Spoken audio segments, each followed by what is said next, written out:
అందరం కూడా ఆనాటి పాత తరంలోకి వెళ్ళడం మొదలుపెట్టేసాం కదా! మరి అందుకే నేను కూడా మట్టి పాత్రలు తీసుకొనొచ్చాను.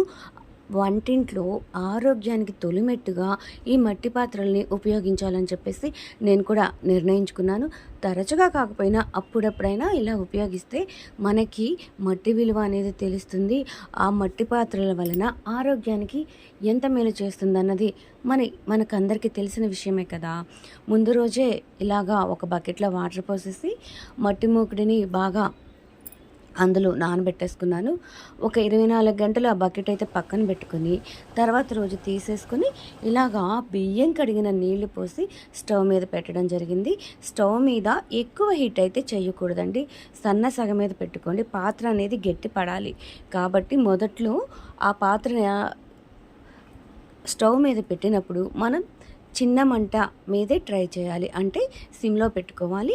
బాగా ఉడికిన తర్వాత ఆ వాటర్ తీసేసి ఇలా నేను గిన్నె నిండా కూడా ఆయిల్ రాసేసాను.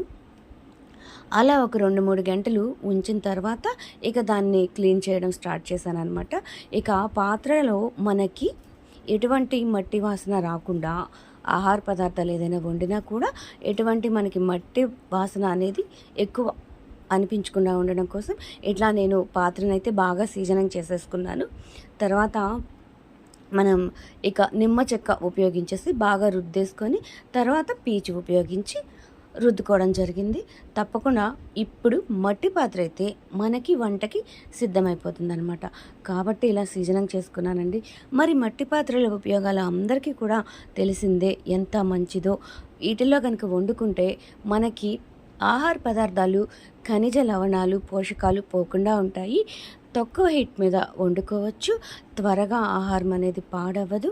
అలాగే ఈ మట్టి పాత్రలో ఉండే సుగుణాల వల్ల మనకి మంచి రుచి అనేది వస్తది. ముఖ్యంగా అన్నం, చేపల పులుసు, కోడి కూర, మామూలు కూరలు అన్నవి తరచుగా చేసుకుంటే మనకి చాలా అంటే చాలా మంచిది ఆరోగ్యానికి కూడా. అల్యూమినియం పాత్రలు ఇలాంటివి పక్కన పెట్టేసి మనం మట్టి పాత్రల్లో వంట చేసుకునే రోజులైతే ముందు ముందు రాబోతున్నాయి. ప్రతి ఒక్కరు కూడా తరచుగా కాకపోయినా, రోజు కాకపోయినా కనీసం అప్పుడప్పుడైనా ఇలా మట్టి పాత్రల్లో వంట చేసుకుంటే మనకి ఆరోగ్యానికి ఆరోగ్యం, మళ్ళీ పర్యావరణ రక్షణ కూడా ఉంటుందండి. కాబట్టి ప్రతి ఒక్కరూ కూడా మట్టి పాత్రల్లో వంట చేసుకునే ప్రయత్నం చేద్దాం. ఇక నుంచి నేను కూడా ఇప్పుడు మట్టి పాత్ర రెడీ అయిపోయింది కదా! ఇక మనం కూడా మట్టి పాత్రలో వంట చేసుకునే ప్రయత్నం అయితే చేద్దాము. తప్పకుండా మీ సపోర్ట్‌నైతే నాకు అందించండి. లైక్ అండ్ షేర్ చేయండి. కామెంట్ చేయండి. ఎంతమంది వాడుతున్నారో తప్పకుండా